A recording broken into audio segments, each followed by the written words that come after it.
This for conference today's will now session, be recorded. the topic for today's session is tool for focusing objectives and getting results. And it's going to be presented by Mr. Adam Tidwell. Adam is a senior leader for project management, change management and planning, process and reporting at Western Governance University, the world's largest online competency-based university. Adam specializes in building project management offices in various industries and developing project managers. Adam teaches project management for the University of Utah and Utah Valley University. He has served in many volunteer positions, including president with the PMI's Northern Utah chapter and other project management-based working groups. Adam has a bachelor's degree in business administration and a master's degree in computer information systems. He's a certified project management professional, agile certified practitioner, certified scrum master, certified change management practitioner, and change management trainer. We are honored, and it's indeed our pleasure to welcome Adam to our webinar session today. Adam, over to you, Adam. Thank you. I appreciate that introduction. I appreciate the opportunity to be with you all today. It is early Saturday morning for me, and I know you're heading into the weekend, and I appreciate you spending a little time with me.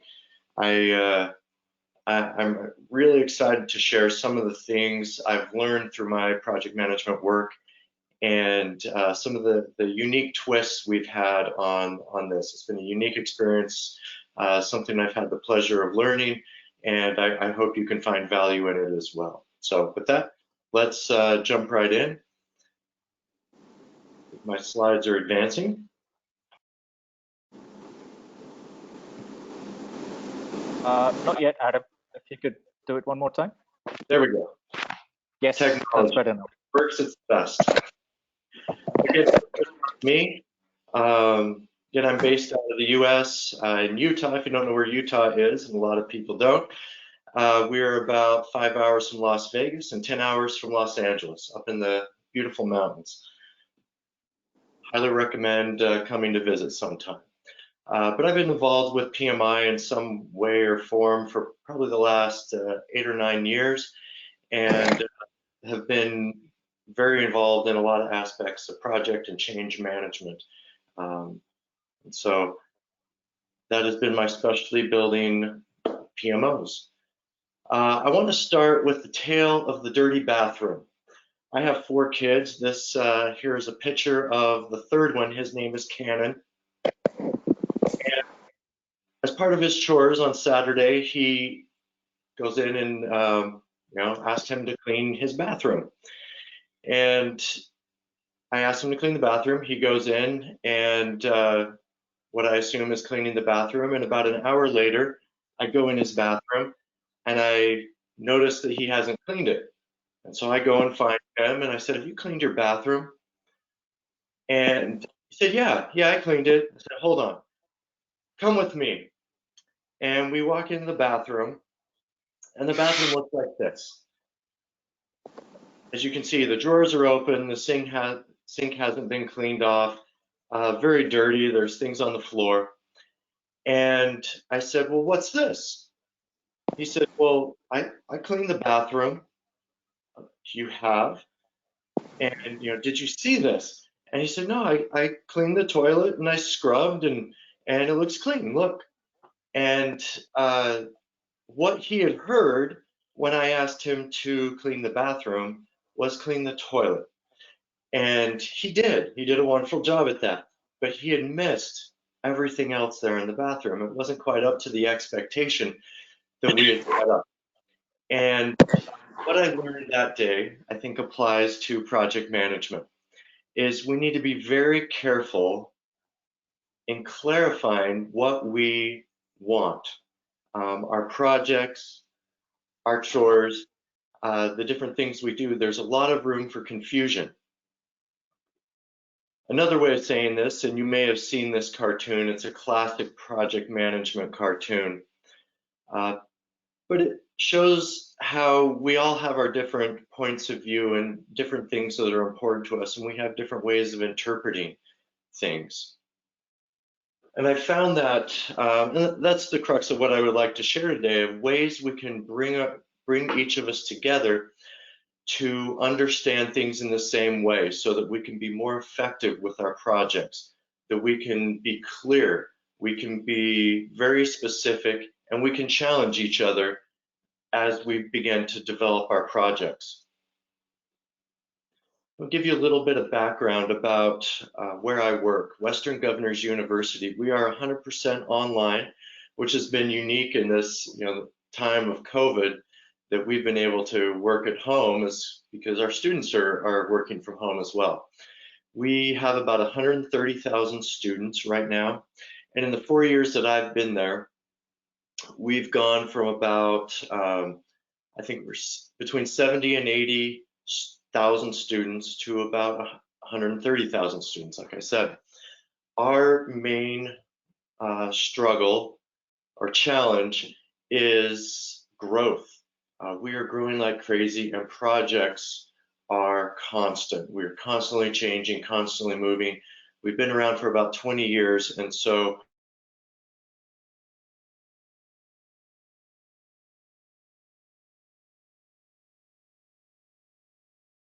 You there, Adam? We lost your voice.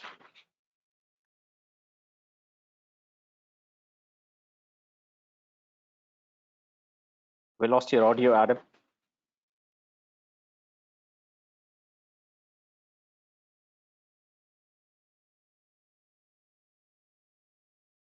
Can you hear us, Adam?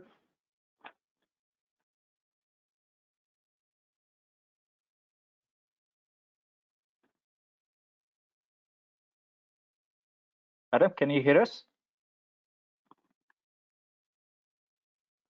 Oh, we lost the audio. Adam, good evening. Can you hear anybody's voice? can you hear me now? Ah, it's better now. Yay, we're back on. Now it's okay. Thanks. Good. I was in the middle of saying something really great, and it threw the it was the best thing. Go for it again. Sorry. All right. So again, I don't know where that cut out, but let's see. Am I sharing my screen still? Yeah, the screen's okay. Yep. Okay, good. So talking a little bit about the challenges we have as the university, we had a very low project success rate. We don't have good data on it, but we would estimate probably about 50% success rate for our projects. And if you look at the numbers PMI publishes, depending on the type of project, we're looking at probably 62% success rate. Some areas it's better than that, but it really doesn't get above 80% success rate for projects. So we were really hurting on just being successful. We had very unclear objectives. Our objectives were confusing at best. Sometimes they aligned to our strategy. Sometimes they were the typical whoever yells the loudest, whatever pet project comes from an executive, we would do. And there wasn't a lot of understanding around that. Also, we were in the middle of an agile transformation, and a lot of people, as we taught them about agile, became attached to this idea that agile meant it could change at any time, and we didn't have to plan, and everything would be okay. And so a lot of different challenges there. And then a significant challenge was our uncommitted stakeholders. A lot of times they weren't aware of what our projects were.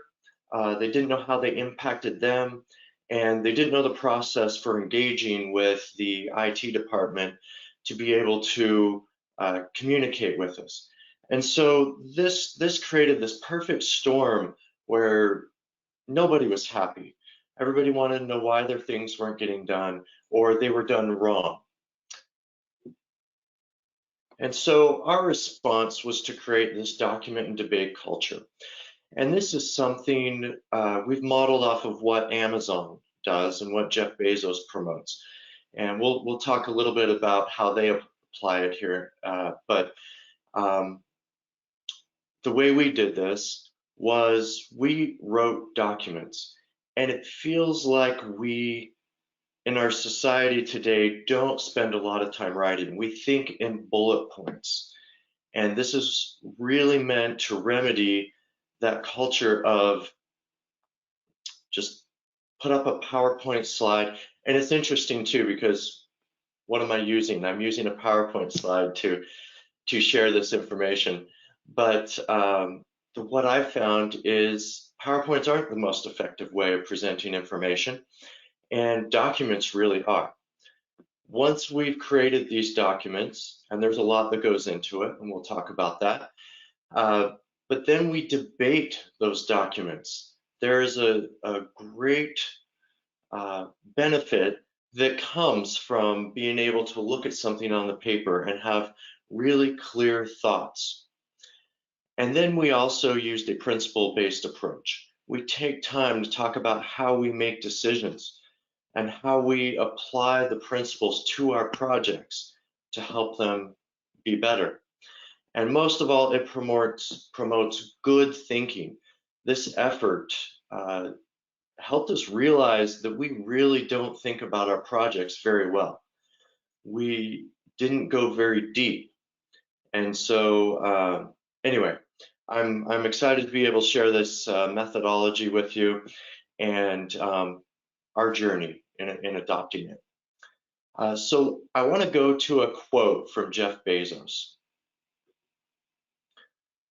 The traditional kind of corporate meeting starts with a presentation. Again, PowerPoint. Somebody gets up in front of the room and presents a PowerPoint presentation, some type of slideshow. In our view, you get very little information. You get bullet points. This is easy for the presenter, but difficult for the audience. And so instead, all of our meetings are structured around a 6-page narrative memo. If you have a traditional PowerPoint presentation, executives interrupt. I'm sure we've all been there. If you read the whole 6-page memo, on page 2, you have a question, but on page 4, that question is answered. And this is something that started, our CIO came from Amazon and had some very impactful experiences with Jeff Bezos and how he thought about the things that Amazon was doing. And with that, bringing that from Amazon, we were able to develop 4 key documents that helped us develop our ideas around our projects. First was the 6-page narrative, which is most common reference to Jeff Bezos. But another one we found that was helpful was the press release. We also used the FAQs with all of our documents, and then writing goals. We wrote goals in a very specific way to help us get very specific about our results, which is what this is really meant to promote. Now, the 6-page narrative is really good for large initiatives, things where you are presenting new ideas, things that are high level, very strategic. And the alternative to that is a 1 to 2 page summary where things aren't as large or aren't as detailed, but a way of sharing that idea. The press release really helps you understand where you want to go and you work back from there. FAQs are meant to provide more detail that you may not present in your document, but you may think are questions that people will answer. And this allows you to get up front and answer those questions before you get into it. And then goals, obviously, to help you be, again, very specific about what you're trying to accomplish. Now, I want to... Adam, sorry to butt in. Can you see that the slide is not moving? Is it you have gone to next slide or you are still in case study background? The slide close case study background. Okay. Yeah, your slide is frozen, Adam. It's currently on case study background. Yep. Okay, let me see if I can unshare and share. Thanks. Yep.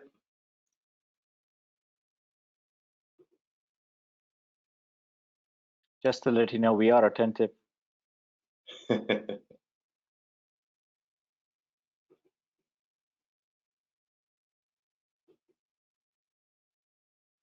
Let's see, can you see anything? We can still see the case study background. Okay. What if I just do it here?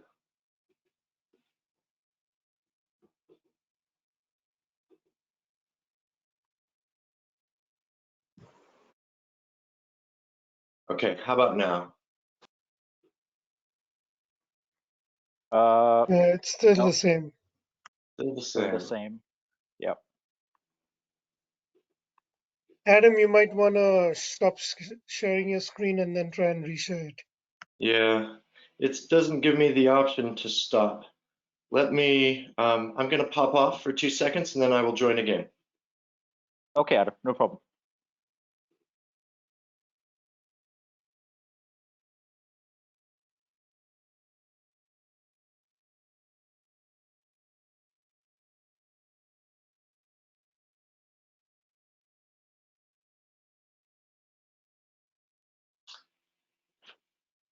You know, I think it is, you may need to make me a presenter again.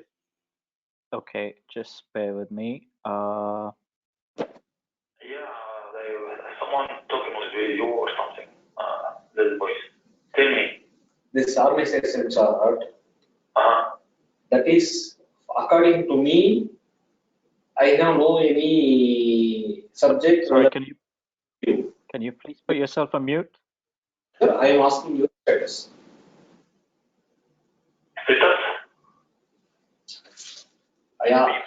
Yes. Yes. Sorry, there's someone who's got the audio on. Please, can you put yourself on mute?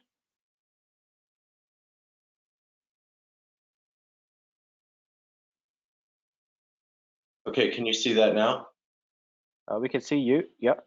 So let's see. Your screen hasn't come up. Yay, that's better now. Yes. There we go. I have to tell a really funny story really quick. Sorry, I must have jinxed it when I said it was going well. Technology. Oh, no. Don't say that. Sorry, my fault. You're fine. Sorry, carry on. I have to tell a story really quick about when we first started working from home.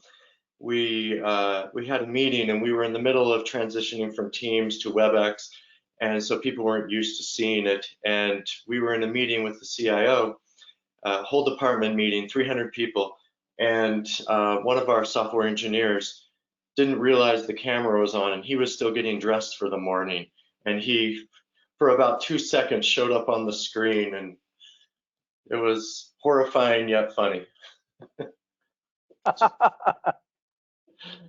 We all make sure we are fully dressed when we get on meetings now. Anyway, so back to the presentation. We have our 4 basic documents that we use to help us develop this, and I'd like to go through these in a little more depth. And when I do this presentation in person, I actually hand out the documents for you to read before we actually get into it. But I'd like to, because I can't print those out and hand them to you, I'd like to share, if I could find the right button. I hope I can.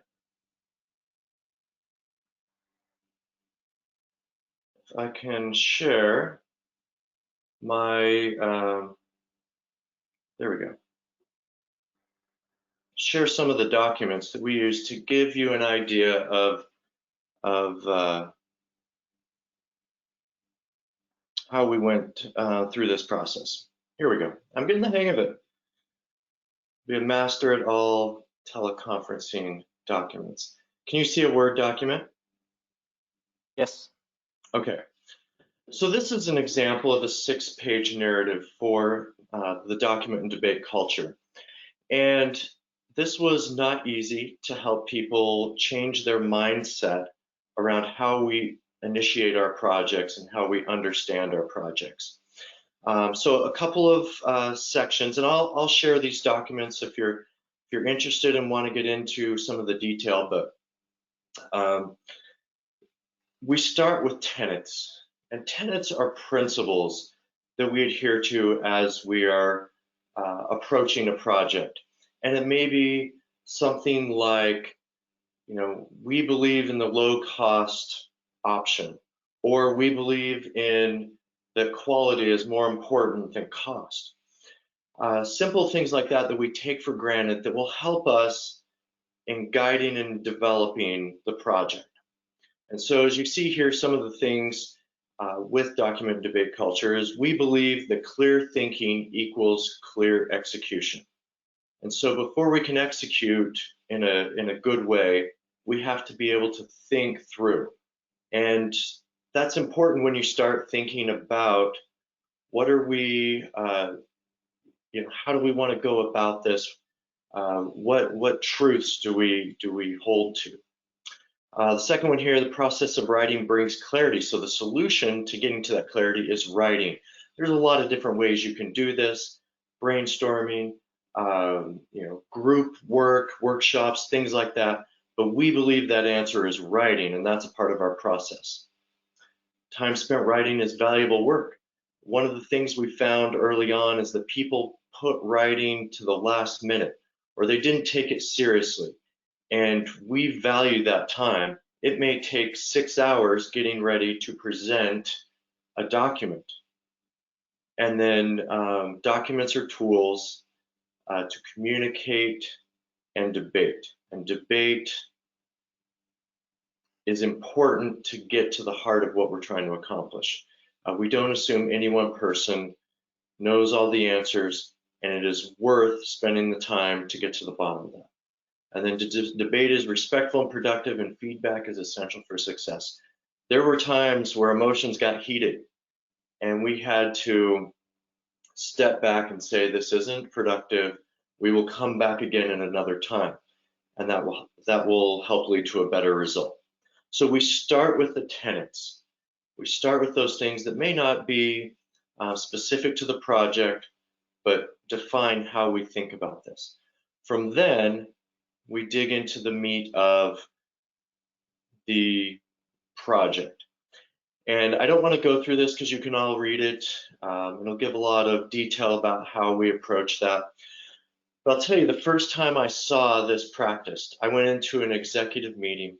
The president of the university had been an executive at Amazon, and he had described this to us, and I think we didn't fully believe what he was telling us.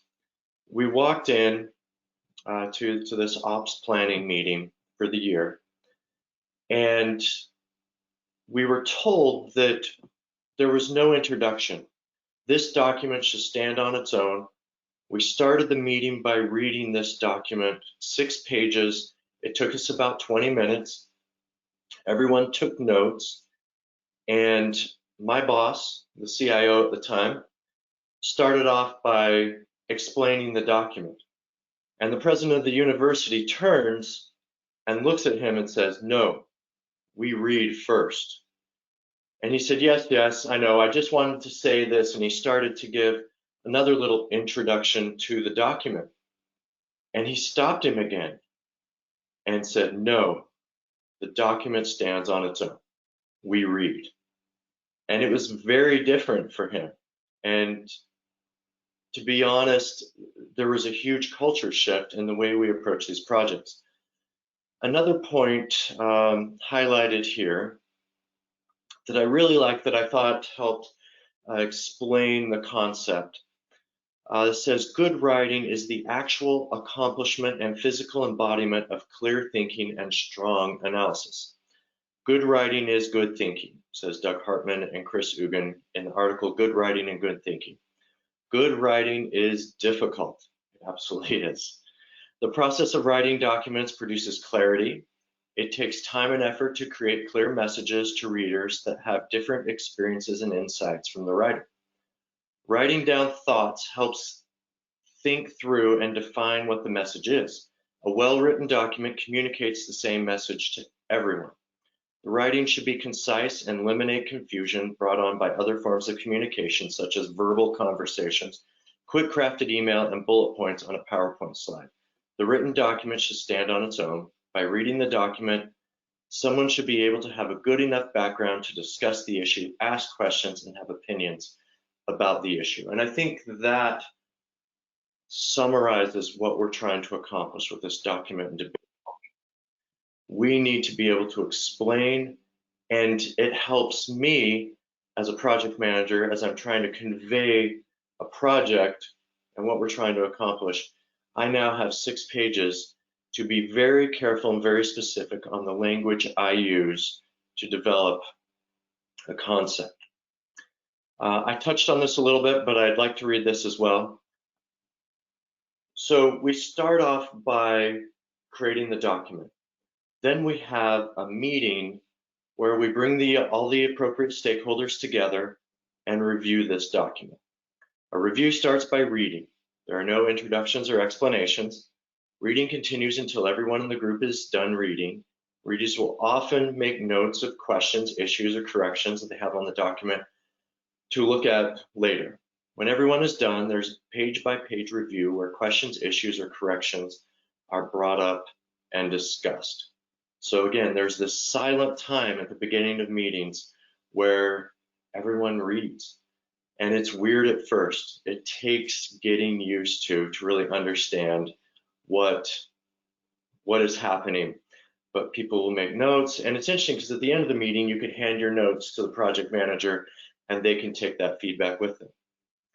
So once the document has been read and everyone has a good understanding, the questions and debate begin.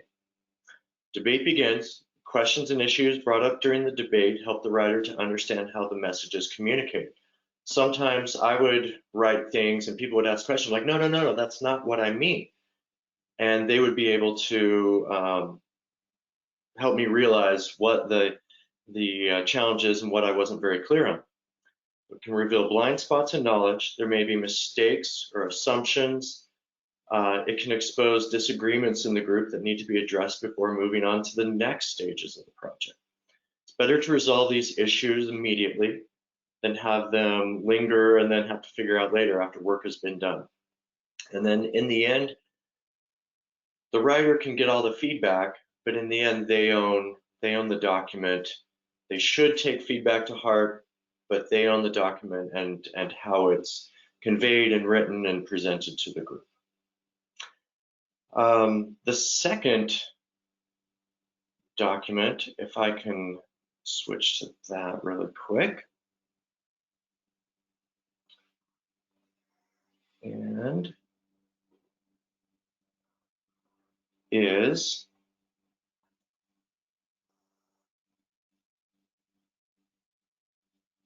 the press release. Again, we would do this, it's usually a 1 page, so it's very short. It's for smaller things or as we start to talk about a project. Before we've done the very detailed analysis on a project, we explain the future state of what we're trying to do. That allows us to look back, and it assumes that this is a very noteworthy example, very noteworthy effort that we're trying to do. And this document here is just an example of what I would want to accomplish with the document and debate culture. Totally hypothetical, but helps us think through, these are our goals, these are our milestones, this is what it looks like when we're done. My team has a very challenging view of what done means, and this helps with that. In fact, there was one time when I was talking to my team, and there seemed to be a lot of confusion about when projects were done. And so I posted it out on our instant messenger, said, hey, what does done mean? What does success mean for a project? And everybody kind of paused. They knew it was a trick, and finally somebody said, I'll take the bait. I think it's on scope, on time, on budget. And I said, no, great start. Thank you for responding.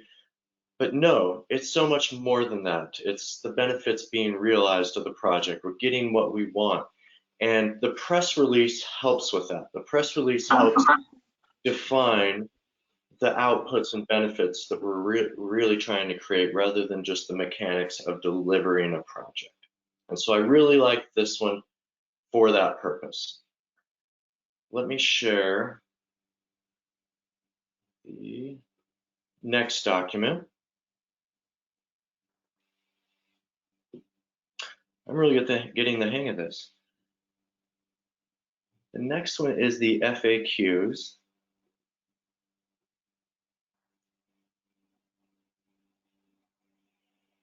Okay, I think you can see that.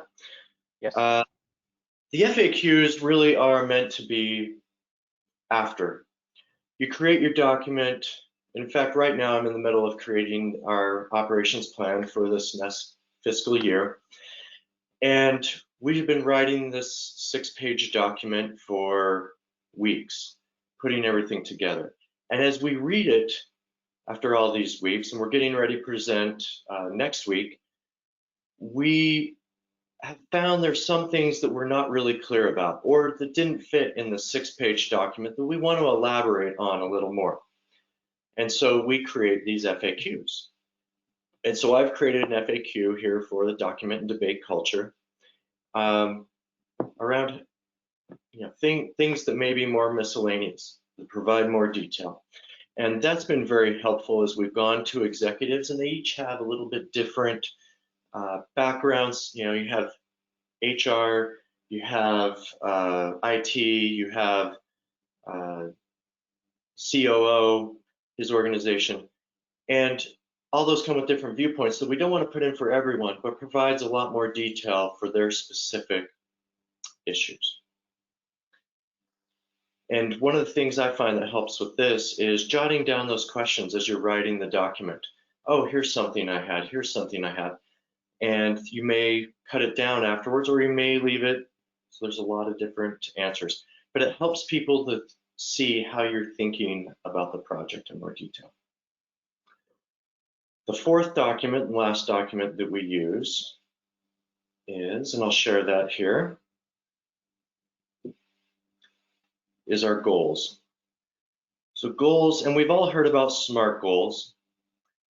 And to take this one step further, SMART goals, we list the objective: increase site visits on the website from 5,000 to 20,000 per month by end date.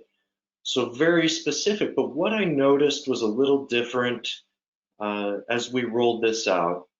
We wanted to be very clear where it was from and where it was to. A lot of my project managers would say increase by 20%.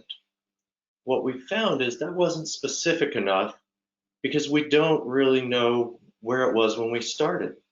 And so a lot of times we were getting confused, lost. We really didn't see the outputs that we intended because we said 20% increase, and that meant nothing. We just did the functional work of the project.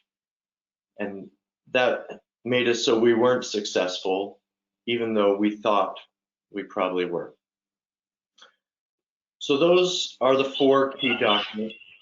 And I'm happy to, I will share these so you can look at these in a little more detail.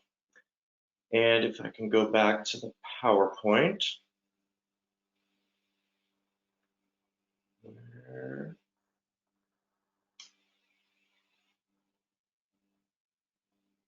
Okay, there we go.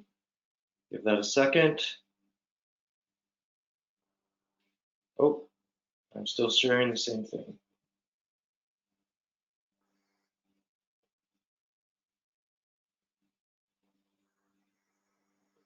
There, share, and all right, back to the PowerPoint. So the question is, did it work? We implemented this new culture. It was painful. If you've ever had software engineers write text documents, you'll know how hard this was.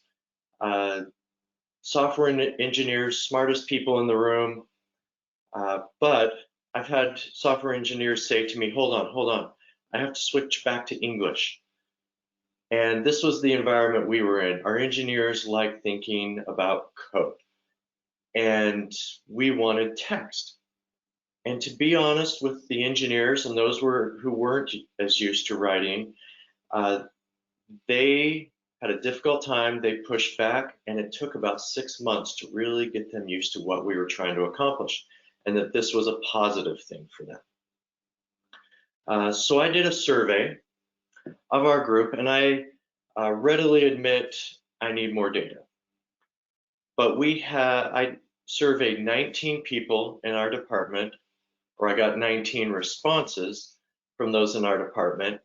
And after a year of doing this, so we had time to get everybody accustomed to it and acclimated and used to working this way, using documents to develop our projects. It was an anonymous survey, and was all within people who had used this methodology. So did it work? Let's look at our results. So has writing documents been beneficial to your projects? This is the question I asked. Out of the 19 that responded, 100% said yes. Now, I want to put this in perspective. We have 19 people that we are not afraid to debate and argue and disagree on things. At almost every meeting I go to, at least some sort of disagreement, but it's done in the right way.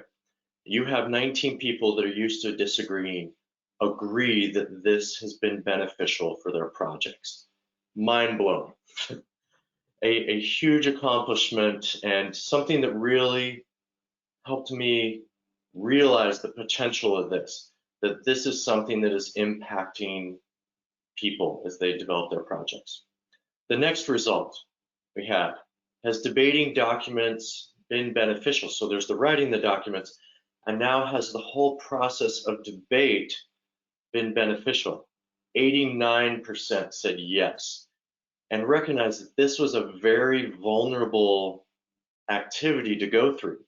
Many times you had the CIO, you had VPs in the meeting telling you this didn't make sense, or they didn't like your idea.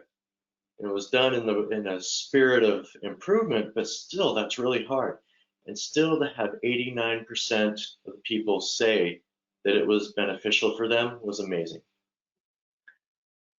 Results around the areas where it impacted. So number one, 95% of the respondents said understanding of what the project was trying to accomplish was improved because they went through writing these documents and debating it. Alignment with stakeholders, because they were in the room, they'd had these conversations where they said, well, this is what I mean. Oh, this is, now I understand what you're trying to do. Let's change things early on in the project. Scope was improved. Oh, we only focus on this system, not this system. Engagement, because the stakeholders and the sponsors were in the room with everyone, it was so much better from the beginning. They were able to come to meetings fully informed.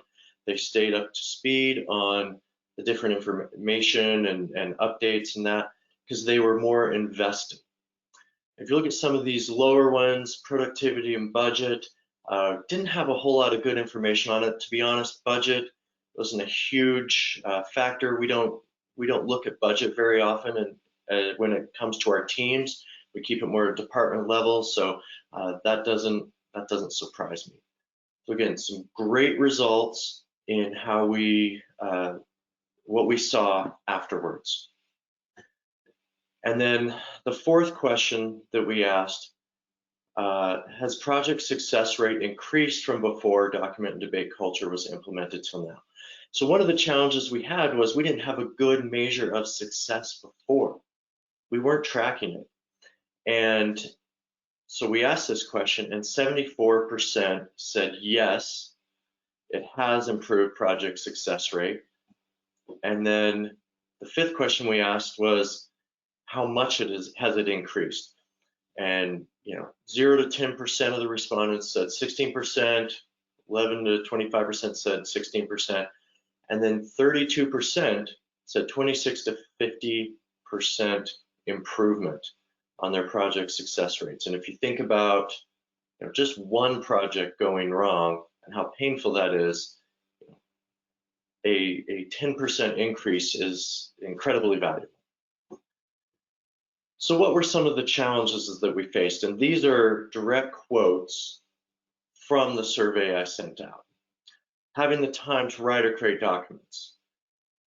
It takes a lot of time. I said it earlier, but about six hours to create a document. And this was a bigger project, but many times we would write the document, we would go present it, and then we would go back and write it again and have a second meeting. It's a huge amount of time. But as we spent the time and invested the time, we actually achieved the results we wanted, which was incredibly more valuable than if we had just started on our own and not quite realized the benefits we were trying for. We went through a lot of paper. And I think, looking back, we probably could have done this more digitally. But one of the benefits is being able to write on the documents and read through. This is, I don't understand what this means. I don't understand what this means, and then hand it back to the writer. That was valuable. So again, probably worth the printing and the killing of trees. But if it can be done digitally on an iPad or something like that, that's probably a better way to go. Not being trained in writing. So again, you have software engineers that aren't writers by any sort of training, and being able to go back to our schooling where we wrote documents. Most of us don't do that anymore. And then also being vulnerable enough to stand in front of the group and be corrected. This next one here, I try to anticipate the questions that the audience will ask, which they call as a good thing, but the guess and divine. Sometimes there's frustration because you don't know specifically what the CIO or the VP exactly is looking for. Now, if the CIO or the VP or whoever's in charge is good, they'll use that as a coaching opportunity to help them see through the projects and ask questions that they wouldn't normally get. It's incredibly rewarding to see the progress, and through the year, we saw the change of people who were not well thought out. They were execution people, but they didn't really understand the project. We saw that change. And then there is no well communicated standard for document expectations. We don't have a template. We had discussion about what it should look like. And that was a challenge for some. Implementation. Recommendations if you find that you want to start with this or experiment with this. And that's one of the things too, that this can be an experiment. How much you use this, the way you use it in your cultural environment. Everybody can use this differently. But identify a strong owner. This is the person that will coach and ask questions and require the software engineers or whoever it is that pushes back to sit down and write and emphasize that it's important. Go all in. This doesn't mean you have to have your whole organization go in. Our whole IT department did this. It was huge.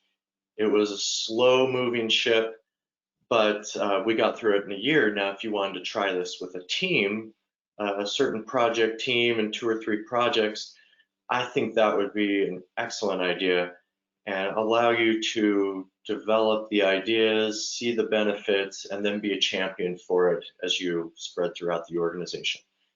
And then last of all, be patient with others, but also push them. You can create an environment where people feel comfortable debating and telling the CIO or whoever that they're wrong. And we saw this many times. The CIO wanted to be challenged. If someone had a great argument, he would debate with them, but you better be right. And it created better results for us. But we also have to be patient because people can get frustrated. So our results, our project success rates have increased.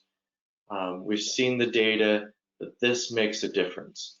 We've seen significant improvements in understanding project objectives, the alignment we have with our business partners, and also controlling scope. It doesn't get out of hand like it did in the past. Currently, we're looking at expanding this to other groups. And then also, as I talk about this, I've encouraged other groups to do this. We have other organizations in our business community here in Salt Lake City, and they're taking it back to their groups and sharing their results. And we're getting great results, great feedback, and how they use this in their culture. And so it's been a very exciting tool. It does take time. It's very different when you do it right, but doing it right has proved all sorts of benefits for us and really helped us be more successful in our projects. And I would love to hear your experiences. This is something that you're interested in. Sorry? Sorry, Adam, that was someone else from the line. Oh, okay. Apologies. But I would love to hear your experiences. If this is something you take back and share with your organization and implement in any small or large way. I would love to hear your feedback, how it went for you. Maybe it works or it doesn't work in this kind of organization. I would love to hear that. If you'd like to share, please feel free to email me or connect with me on LinkedIn. I would love to share best practices with you. With that, that's the end of the presentation, but if there are any questions, I'm happy to take those. Thank you, Adam. Really appreciate your time, and certainly a wonderful and an insightful session.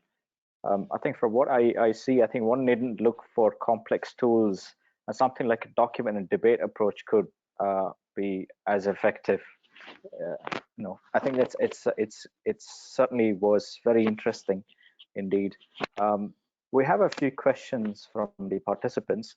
Some of them have been along the lines of agile. How effective can this be compared and contrasted with what Agile Manifesto suggests? A couple of them, Jacob Rajesh, Vijay Lakshmi, and also Sundaresan Sethuraman have touched upon the document and debate approach and compared it with the working software over comprehensive documentation, which is the is one of the pillars of Agile in the manifesto. So could you shed some light on that? Wonderful question. So we have used this in an Agile and a waterfall organization. We do infrastructure projects, we do waterfall, obviously lends itself to that, and then Agile for more of our business side projects. What we've found is it's not so much about the documentation, but about the process of discussing why we're doing the project. So we still follow Agile processes and not over documenting things. And I think we all know that doesn't mean there's no documentation.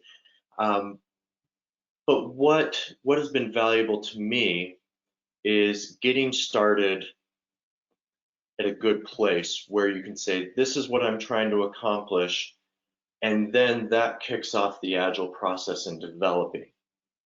And so we are documenting, but it's part of a process to help you get a good understanding, and then the Agile project starts where you're iterative and things can change. But if you have that foundation in the beginning right, the rest is easier still.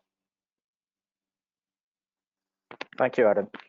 Okay, so the next question comes from Sujit Menon.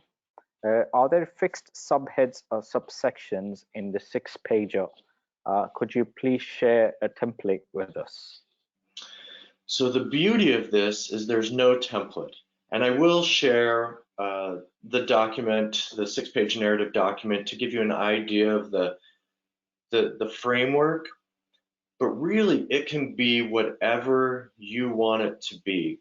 If there are sections where, if you're working on IT projects, obviously there's a part there about the technology and why we chose this technology, and you know, this technology has these challenges and this is how we're going to work through them.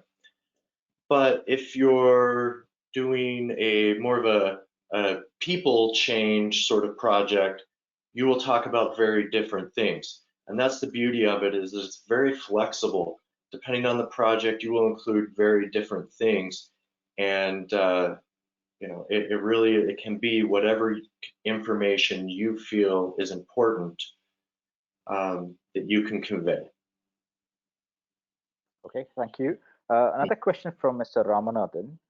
Do you think a top-down push, as in something from the executive management, is important and critical in bringing this change within the organization? That is an awesome question. I think so. We've tried this in a couple of different ways. One was as a smaller team, like I said, you know, more of a let's try this just us. And there were definite benefits of doing it with a small team. My team's about 10 people, 10 project managers, and it's helpful. Where we really saw the benefits, though, were with when the executives got involved and there was no question you were going to have to write this document. This is how the executives communicated. This is how these their expectations were. And not until then did we really see the traction and people using it like we wanted to make decisions and get on the same page. And so it definitely helps. It's not necessary, but it definitely helps. Thanks, Adam. The next question is from Krishnan. How do these documents get used in the digital world as projects and its execution slowly is moving away from the away from the print material? Can you repeat that again? Sorry. Yeah, it's just emphasizing the point that more and more companies and the processes are moving away from the printed material.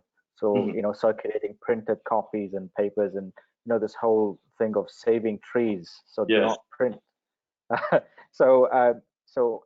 What change needs to be made? Is it sort of a mindset to adopt this culture of printing material again? Yeah, I think that's right. And again, you know, we would come out of a meeting or go into a meeting with a stack of papers this big, because we'd have 20 or 30 people in some meetings where we would discuss this. And so these documents would be huge. And at the end of this year, that was something we felt like we do need to address this.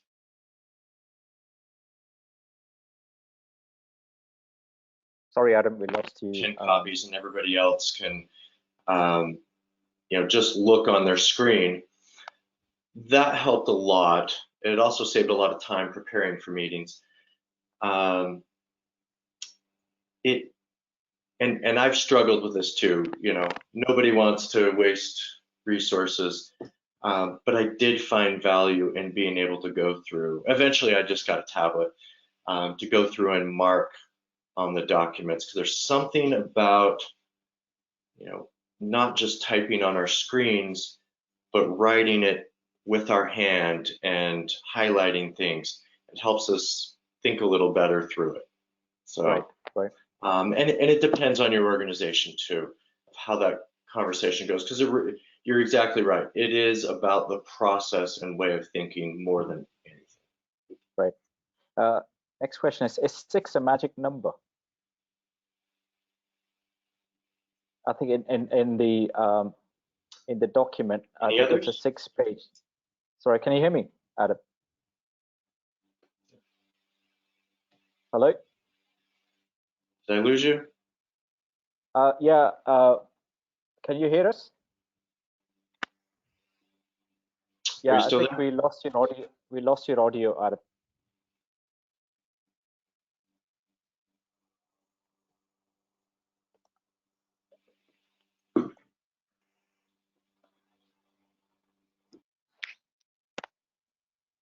Hi, Adam. Testing. You there?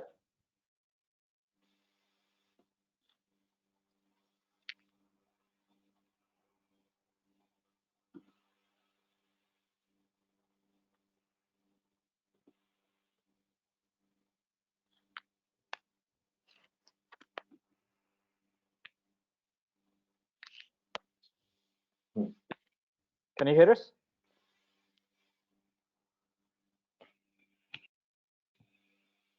Testing. Yeah, we can hear you now. How about now? Yeah, it's better now. Yes. I don't know what happened. It all of a sudden. Sorry. We're nearly there. Sorry. Okay. So the question was is 6 a magic number to the 6-page document? Why 6? It seems to be, and what we found and what I've read from how Amazon uses this, it's just enough to fully develop an idea. It forces you, now it doesn't have to be 6, it can be less, it cannot be more, because if the concept is if you go beyond 6, it's a lot of fluff and information that doesn't really matter. And if you don't go 6, you probably aren't giving it the detail that it deserves to get everybody on the same page.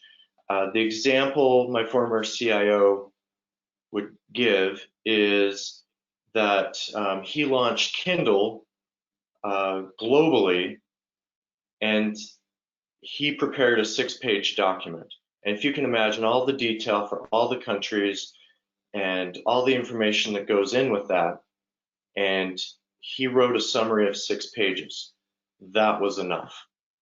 And so, yeah, there is a little bit of magic around 6 pages, but also for smaller things, it's overkill.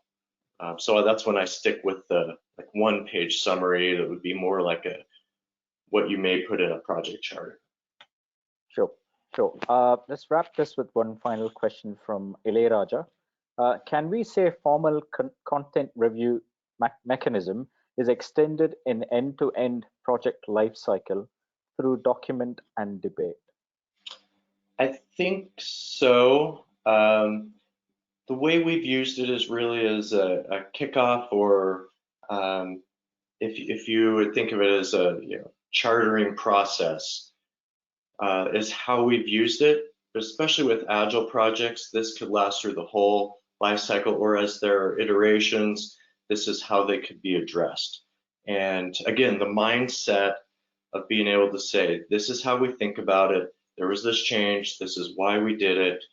And we're seeing this deviation. Let's talk about this deviation and what we do. So absolutely, I think that'd be very valuable. Thank you, Adam. That was something special. Really appreciate your time and taking us through something that was very interesting. And I'm sure all the participants here have taken something from this session.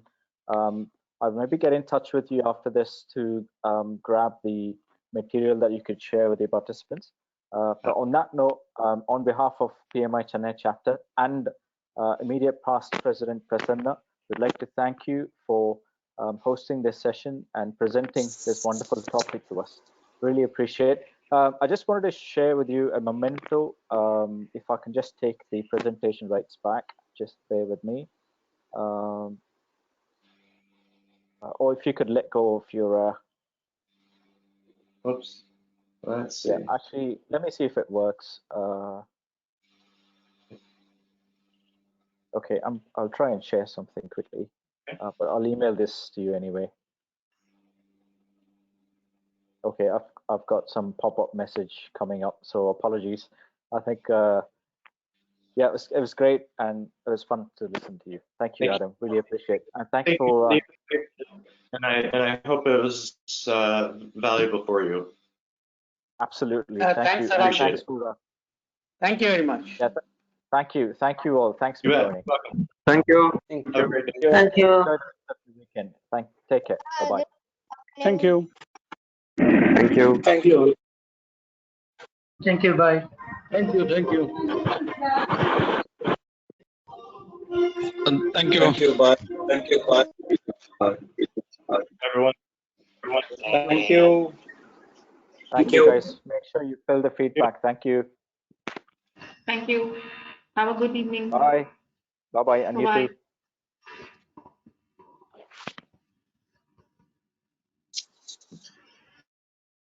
Hey Adam, Prasanna here.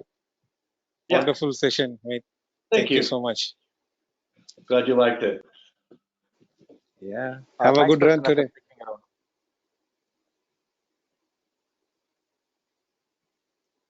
Sorry, I didn't mean to talk over you, Prasanna. Carry on. Hey, no problem. I think he left anyway. Oh, did he? Okay, yeah. Okay. Okay, fine. Talk Bye. to you later, See ya. Vijay. Bye-bye. Bye.